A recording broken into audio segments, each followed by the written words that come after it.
Buenos días, buenas tardes, buenas noches, estén donde estén. Encantado de participar con ustedes en este campamento internacional virtual del Programa de Educación Intercultural Bilingüe 2021, al que nos convoca la Universidad Pedagógica Experimental Libertador a través de la Coordinación Nacional Programa de Educación Intercultural Bilingüe. Agradezco mucho, sobre todo, a la colega María Isabel Ramírez Duque, la invitación para participar en este evento. Hoy quisiera hablarles sobre las bases conceptuales de una interculturalidad crítica y transformadora. Para ello me permito compartir pantalla. Espero que lo puedan visualizar bien. Y lo que quisiera hacer en esta breve revisión es comentarles acerca de lo que me gustaría llamar una interculturalidad crítica y transformadora, con algunos ejemplos, con algunas especificaciones, pero básicamente como una invitación a reflexionar sobre lo que se ha logrado en educación intercultural bilingüe en nuestro continente, en Abya Yala, y lo que queda pendiente. Obviamente parto desde el contexto mexicano. Como ven ustedes ahí, mi nombre es Gunter Dietz, trabajo en la Universidad Veracruzana, donde en el Instituto de Investigaciones en Educación y en un programa que tenemos que se denomina Universidad Veracruzana Intercultural, participo en la formación docente, en la formación de investigadoras e investigadores, tanto en pregrado como en posgrado. Entonces, en primer lugar, una aproximación general de lo que entendemos desde los estudios interculturales, desde la educación intercultural, qué entendemos por diversidad e interculturalidad. En primer lugar, quisiera simplemente que recordemos que no hay un solo discurso sobre lo intercultural, sino que hay grandes diferencias geográficas, regionales, porque en educación intercultural pesa mucho el contexto, el desde dónde hablamos, desde qué constelaciones de poder, desde qué relaciones mayoría-minoría conceptualizamos la educación intercultural. Y ahí podemos ver, esto lo tomo de un libro de Laura Selene Mateos Cortés, ahí podemos ver que hay por lo menos tres corrientes importantes en la educación inter o multicultural. Hay una primera corriente anglosajona, que trabaja en los contextos de países como Canadá, Estados Unidos, Australia, Nueva Zelanda y el Reino Unido, donde el peso de la relación colonial, postcolonial y sobre todo donde las relaciones post-esclavitud entre sociedades de acogida y procesos de colonización prima mucho en esta interacción en la noción de diversidad, una diversidad hasta la fecha fuertemente racializada. En segundo lugar, en el contexto continental europeo, también trabajamos mucho sobre la educación ahí llamada intercultural, pero en relación a procesos migratorios desencadenados por la posguerra de la Segunda Guerra Mundial y donde Europa se ha convertido en un continente fortaleza, donde hay una fuerte jerarquización de las ciudadanías y donde hay una presión migratoria importante de comunidades a veces de origen postcolonial y otras veces simplemente de diferentes continentes que migran hacia Europa y donde la educación intercultural es vista como una respuesta. Y por último, en el contexto latinoamericano, como ustedes saben muy bien, la educación intercultural no surge en relación a las migraciones, sino que surge en relación al renacer étnico, a la reaparición del actor colectivo indígena y posteriormente también afrodescendiente y su reivindicación de sus derechos a una educación propia, a una educación bilingüe o plurilingüe y al reconocimiento de sus derechos colectivos. Este sería como el punto de partida.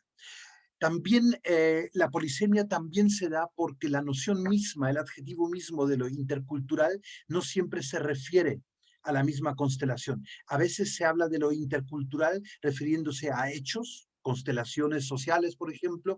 A veces se refiere a un deber ser, a una propuesta ética.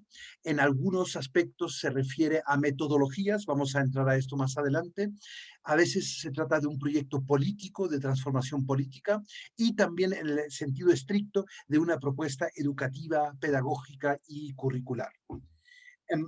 las nociones de diversidad que subyacen a todos estos discursos las podemos ordenar, mapear en función de la época en la que surgieron.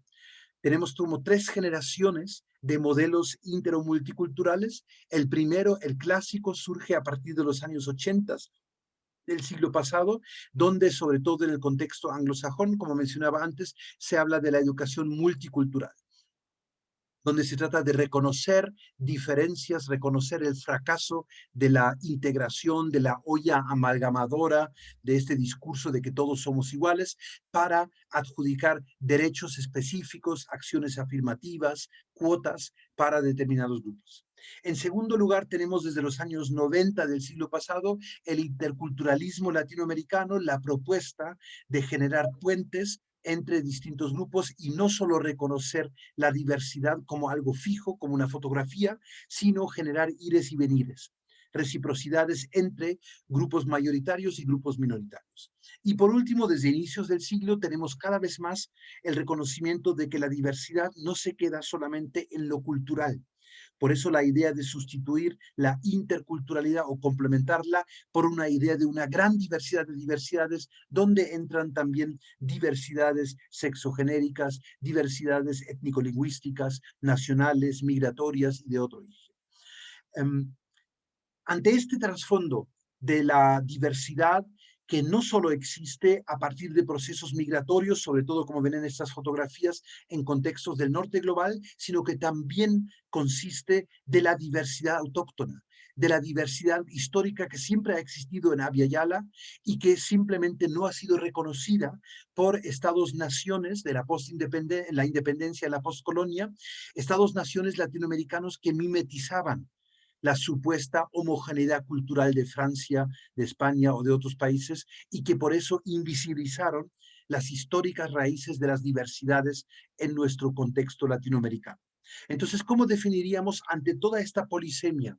¿Cómo propongo que definamos el concepto de interculturalidad? En primer lugar, creo que es muy importante entender la interculturalidad en un sentido analítico como un concepto, una mirada, un enfoque que nos ayuda a analizar críticamente las relaciones que existen hoy en día entre distintos grupos humanos que componen nuestras sociedades. Y recordemos, estos grupos no solo se definen en términos culturales, sino que incluyen también grupos que se definen en términos de etnicidad, lengua, nacionalidad, religión, identidad sexual, género, clase social, origen rural, origen urbano, etc. Y ahí lo que hacemos es analizar los procesos de relación que a menudo son asimétricas y ver cómo volverlas simétricas, procesos que incluyen visibilizaciones, estigmatizaciones, discriminaciones de unos grupos por otros. Partimos en los estudios interculturales que aquí defiendo, partimos de una noción antiesencialista, constructivista y procesual de la identidad. La identidad no es una cosa, la identidad no es algo fijo, sino es un proceso de identificación y este proceso siempre es múltiple. No hay ni una sola persona que solo tenga una identidad, sino que somos tejedores de nuestras identidades en estos diferentes sentidos que aquí en una gráfica de Gilberto Jiménez que se muestran.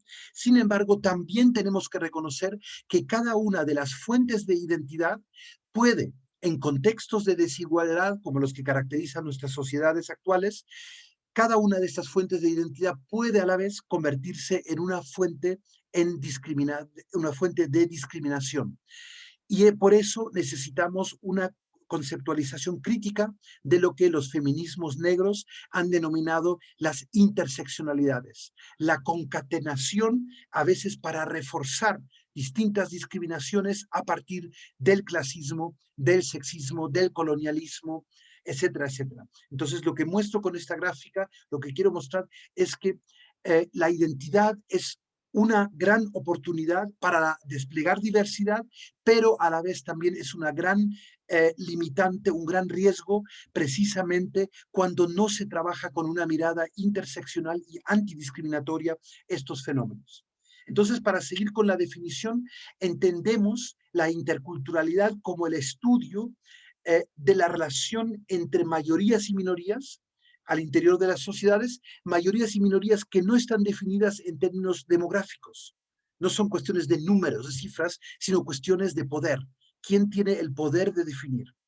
Y en estas situaciones, en estas constelaciones, tenemos que distinguir lo que tiene que ver con desigualdades históricas, asimetrías verticales, que estas pueden ser de origen colonial, pueden ser de origen patriarcal, pueden ser de origen capitalista. Todos ellos sistemas verticales, asimétricos de distribución desigual del poder. Esto lo tenemos que distinguir de situaciones de diferencia. Estos procesos que llamaba antes de identificación a nivel individual y colectiva, donde construimos un nosotros frente a un otros. Este es un proceso más horizontal que vertical.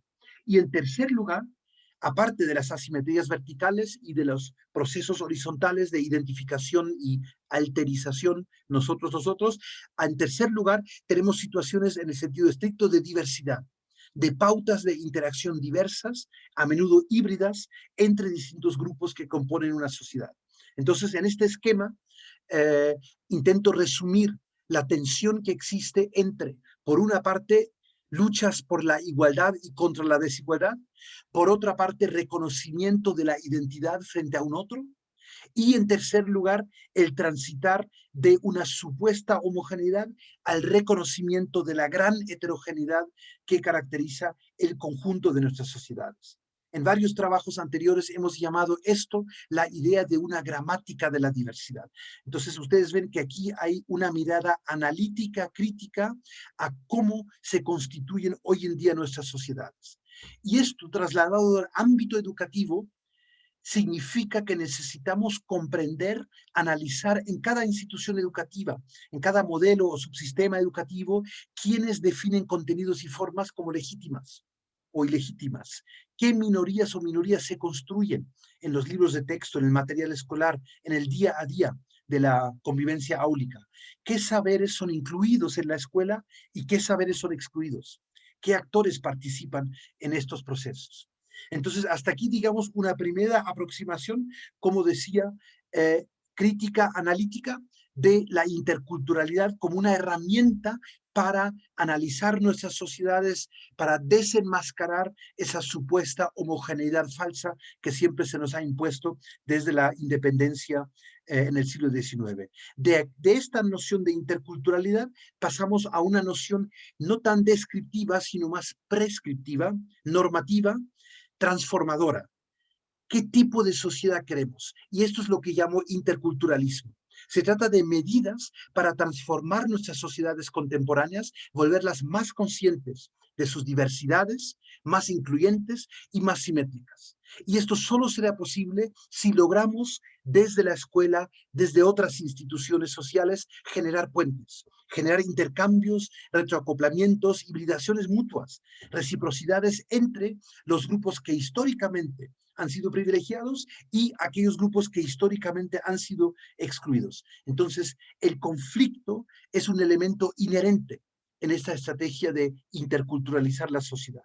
Traducido esto al ámbito educativo, tenemos la tarea de visibilizar desigualdades históricas que han sido construidas y que impiden hasta la fecha que determinados grupos de nuestra sociedad accedan a el sistema educativo, disfruten de un tratamiento equitativo, no discriminatorio y puedan desarrollar plenamente sus capacidades.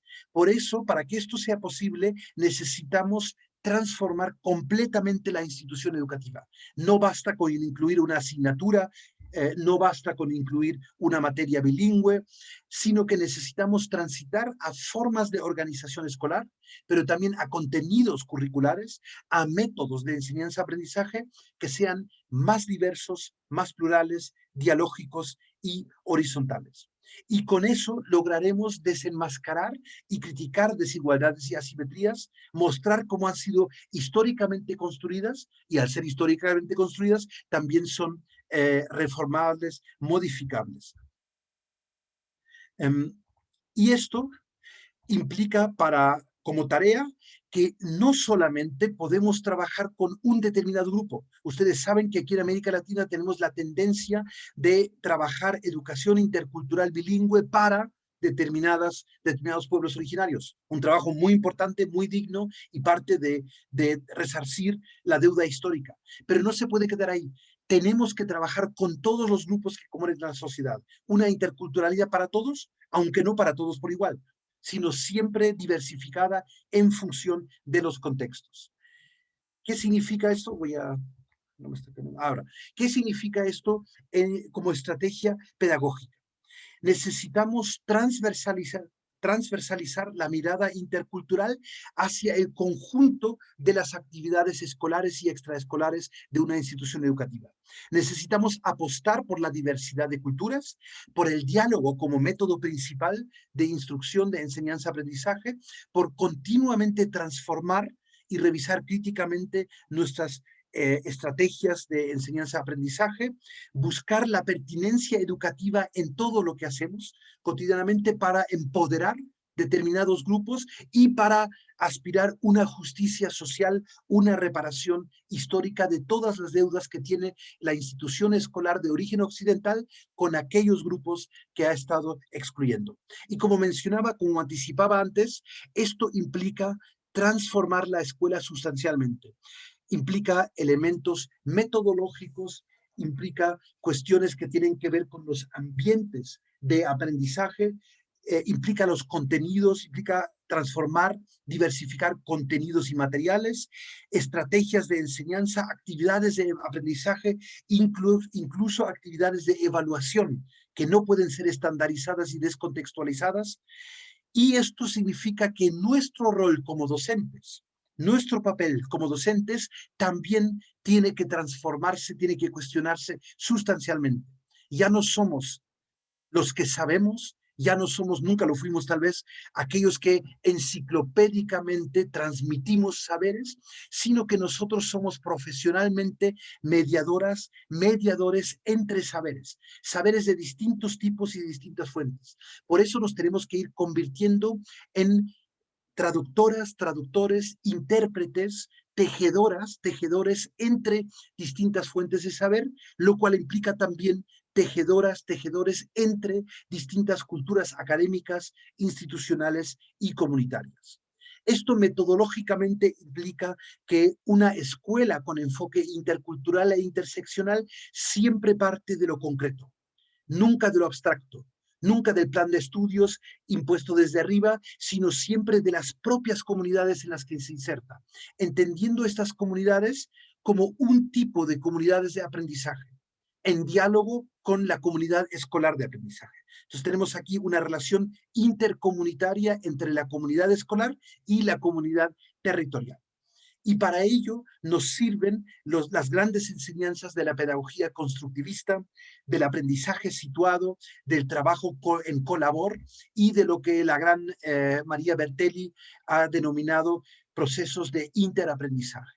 Nosotros no somos enseñantes, sino que somos coaprendientes con aquellas y aquellos que acompañamos en estos procesos. El aprendizaje colaborativo redistribuye continuamente de forma dialógica los saberes desigualmente distribuidos tanto al interior del aula como al interior de la escuela, como en relación con los demás actores comunitarios. Esto en cuanto al eje pedagógico. Una cuestión muy importante en nuestra Via Yala es el eje lingüístico que complementa al eje pedagógico y que tiene que ver con el persistente legado colonial e indigenista. Ustedes saben que nuestras sociedades actuales contemporáneas en América Latina han sido estructuradas a partir de la colonia, y la colonia ha impuesto un pensamiento de superioridad de lo blanco frente a otras, en términos coloniales, castas que han sido deshumanizadas y privadas a menudo del acceso a la educación. Los cuadros de castas coloniales siguen existiendo en nuestras mentes como parte de un legado de pigmentocracia. Esta idea de que el color de piel, junto con la etnicidad, junto con el género, junto con la clase social, justifica supuestamente una superioridad grupal de unos frente a otros. Y estas jerarquías pigmentocráticas son las que tenemos que destruir a partir de una escuela inclusiva e internamente diversa. Y esto es algo que tenemos que enfrentar con programas que vayan más allá de la tradición indigenista. Tenemos un legado colonialista, pero también tenemos un legado indigenista que surge de los estados-naciones que desde el siglo XIX y sobre todo a lo largo de la primera mitad del siglo XX descubren a lo indígena, al indígena como problema para la integración nacional y que le imponen programas compensatorios, asimiladores, donde a veces se utiliza, como aquí en este cuadro de los años 60 del siglo pasado, se utiliza incluso la lengua originaria, pero no en términos equitativos, sino en un bilingüismo transitorio sustractivo, donde admito a inicios de la primaria o de preescolar la lengua originaria para luego sustituirla con contenidos culturales que no son indígenas, sino que son mestizos, citadinos, urbanos, y voy sustituyendo esa lengua originaria para luego en la misma cartilla terminar de manera monolingüe en castellano. Esto es una campaña de alfabetización de adultos en los años 60 en el occidente de México, en la región purépecha, donde se utilizaban y hasta la fecha se sigue este tipo de bilingüismo asimilador. Estas políticas indigenistas han sido lingüicidas, como lo llamamos, o sea, genocidas, etnocidas en términos lingüísticos. Por estas políticas es que a menudo las jóvenes, los jóvenes egresados de este tipo de escuelas abandonan su identidad, abandonan su lengua para convertirse en conacionales, mestizos, mestizas ya carente de otras identidades. Entonces, frente a esta tradición necesitamos reconocer que existe ejemplos muy positivos de otras formas de entender lo bilingüe o lo multilingüe, como aquí en algunos de estos cuadros que les menciono. Y tenemos que aprender junto con estas experiencias internacionales cómo transitar de un bilingüismo transitorio que intenta asesinar literalmente las lenguas, la diversidad lingüística, para sustituirlas por una lengua de origen imperial, sea este el español o el inglés o el chino mandarín o cual sea, sustituir eso por una política plurilingüe. Y esta política plurilingüe se basa en el reconocimiento de la naturalidad de las mentes multilingües. Jim Cummings, un psicolingüista canadiense, lo ha estudiado y muchas otras corrientes lo han estudiado en la lingüística aplicada, que la mente humana está hecha para la diversidad lingüística, no está pensada para una sola lengua. La imposición de una sola lengua es consecuencia del nacionalismo de origen eurocéntrico, de origen europeo. Entonces tenemos que transitar, aprovechar la capacidad de cada niño, cada niña de aprender entre lenguas, que es un poco lo que con este modelo se intenta mostrar. Y por eso tenemos que transitar a soluciones no monolingües, pero tampoco únicamente bilingües. Aquí resumo algunas de las que tenemos experiencias a lo largo y ancho del continente, transitar a soluciones multilingües, porque en nuestros contextos cotidianos el multilingüismo será cada vez más la situación, el mundo de vida habitual para las y los educandos, para los niños. Entonces tenemos que revertir el desplazamiento lingüístico aprovechando cualquier diversidad lingüística y no jerarquizando una lengua como lengua extranjera de privilegio y estigmatizando otras lenguas como lenguas originarias, lenguas indígenas. Ahí vamos acompañando estos procesos de recuperación de la diversidad lingüística, cultural, étnica de los propios movimientos indígenas que han sido tan decisivos para romper la falsa homogeneidad, el falso monolingüismo de la escuela occidental. Y esto pedagógicamente significa al interior de nuestras escuelas tenemos que convertirnos en diagnosticadores de distintos escenarios sociolingüísticos. No puede haber un tipo de escuela multilingüe para poblaciones tan diversas.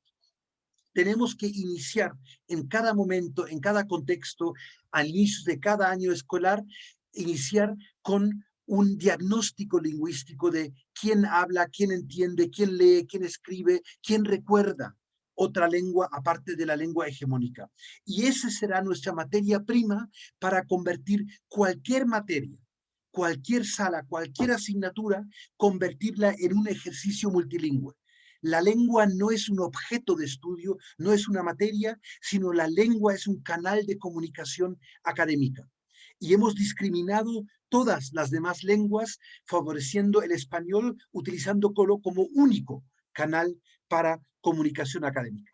Santos Cano y otros autores, autoras, por eso proponen que no trabajemos de un modelo normativo, prescriptivo de lengua gramaticalmente orientado, sino de lo concreto, de lo que ellas llaman las prácticas sociales del lenguaje.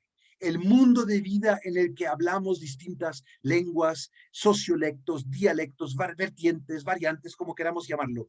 Y esa es la materia prima para traerla al aula, para traerla a la escuela. Y por eso necesitamos a veces asignaturas para socializar, para naturalizar, para normalizar el uso de la lengua, pero no nos vamos a quedar en una sola asignatura, sino que vamos a pasar este enfoque multilingüe a las clases de matemática, a las clases de conocimiento del medio, etcétera, etcétera.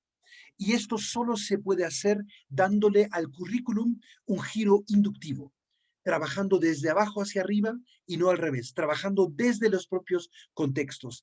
¿Quién en mi aula aporta qué tipo de saber, en qué tipo de lengua, en qué tipo de variante? Y con este saber concreto, mundo vivencial, trabajamos en educación intercultural y plurilingüe o multilingüe. ¿Qué necesitamos nosotros como docentes? Para poder hacer este tránsito, este cambio de piel o como queramos llamarlo, de que antes éramos los enciclopedistas, los todólogos, los sabelotodos, terminar de esa simulación para transitar a ser mucho más humildes, tejedoras, tejedores entre saberes, mediadores entre saberes, para poder realizar este giro sustancial, necesitamos generar competencias interculturales o capacidades interculturales, como queramos llamarla. Se trata de la capacidad que necesitaremos en el futuro como docentes, como investigadoras, investigadores, como profesionistas saliendo de la universidad, la capacidad de comunicarnos, de desempeñarnos, de interactuar en situaciones de diversidad y heterogeneidad con personas procedentes de diferentes contextos culturales, subculturales, de clase social, étnicos, etcétera, de ese gran abanico de distintos roles que hay en cuanto a género, situaciones de capacidad, discapacidad, etcétera.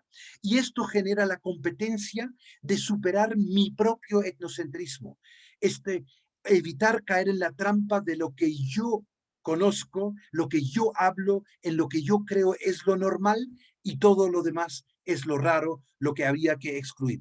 Eso tenemos que superarlo para poder identificar mi propia posicionalidad, mi propio locus de enunciación, como lo llama Homi Bhabha y Walter Mignolo y otros. Tenemos que percibirnos a nosotros como parte del problema. Nosotros somos parte de una constelación institucional llamada escuela, donde se cultiva históricamente la desigualdad, el silenciar determinados saberes, etc.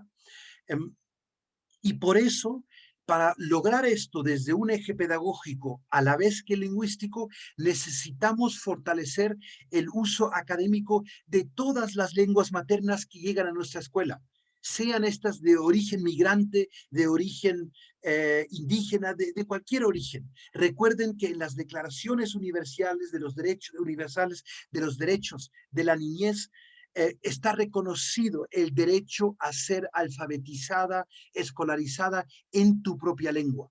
Y no dice que tenga que ser la lengua nacional, la lengua oficial.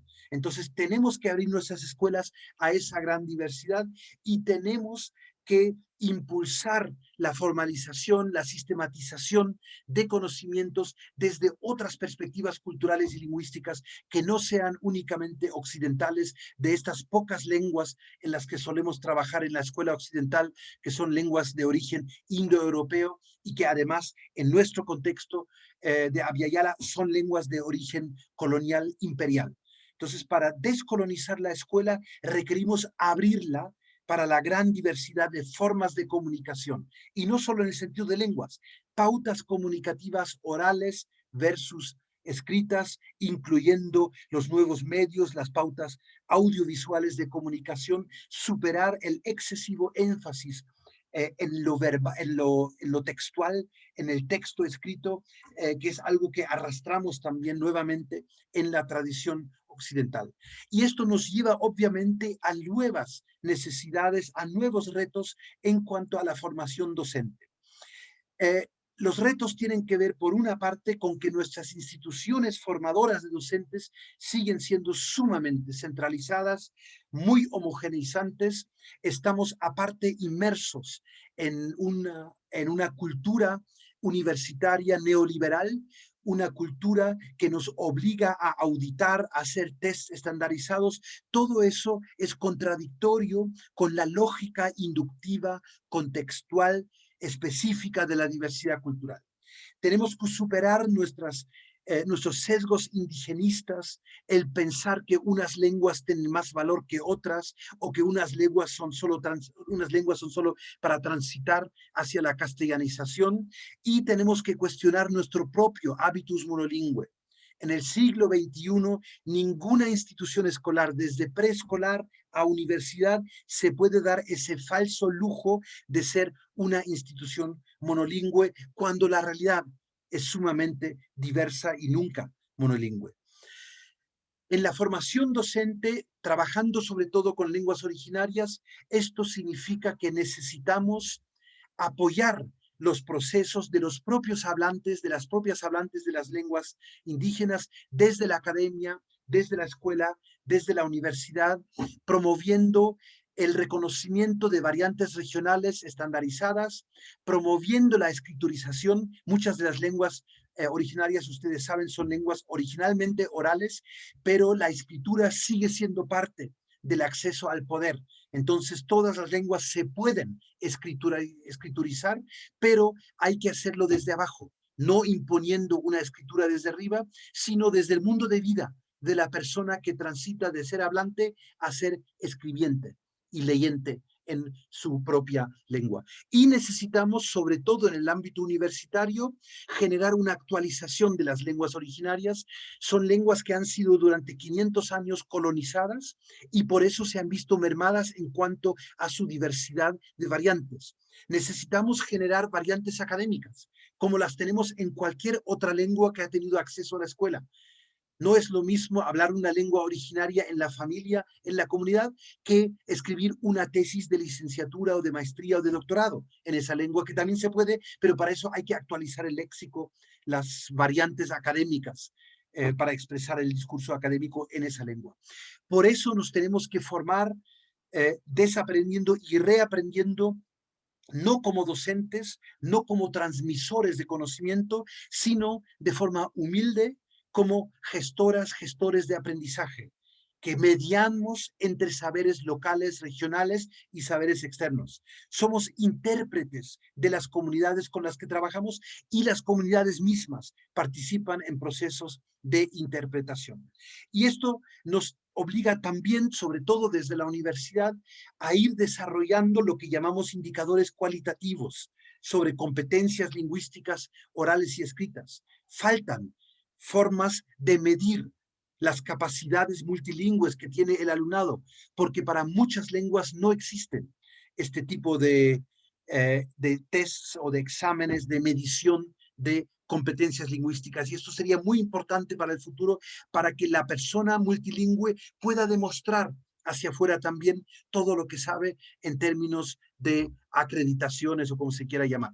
Necesitamos también indicadores sobre competencias en la mediación cultural, que es un ámbito clave en el futuro. Nuestras sociedades tan desiguales, tan conflictivas, y más ahora que estamos intentando salir de una terrible pandemia, tienen que ser sociedades en las que recuperemos la convivencia, el convivir en la diversidad.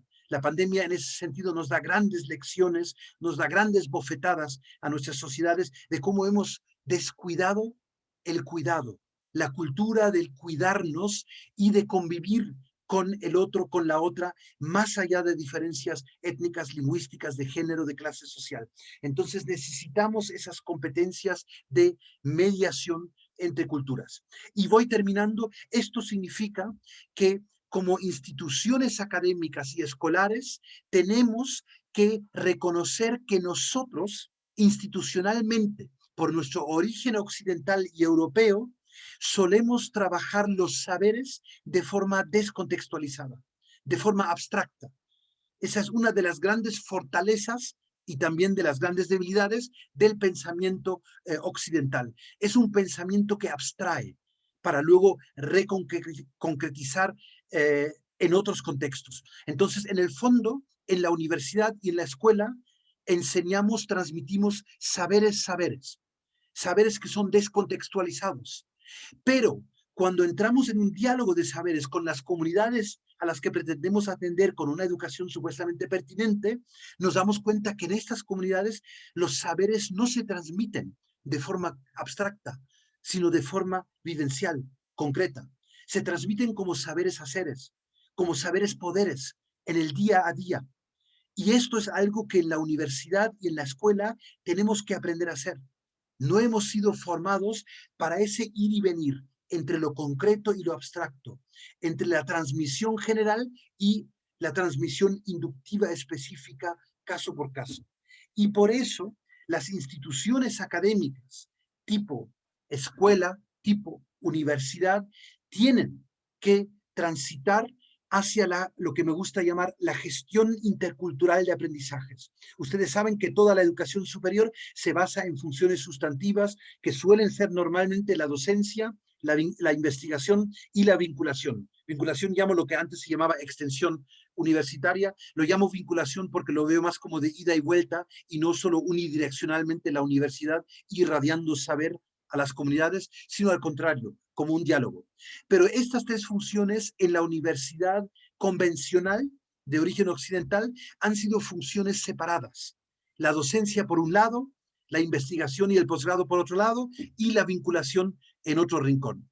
Lo que necesitamos en una universidad llamada intercultural o con pretensiones de pertinencia cultural, lo que necesitamos es integrar esas funciones de docencia para la investigación, de investigación para la docencia, de una docencia que vincula con el medio, esa vinculación relacionada con una investigación pertinente para el medio comunitario en el que se inserta, y todo esto coordinado por una función de profesorado que ya no es enseñante, sino que es gestora intercultural de aprendizajes.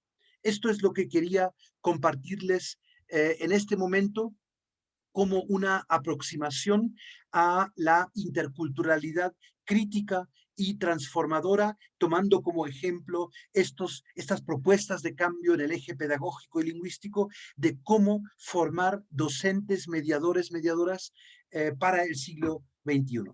Muchas gracias por su atención.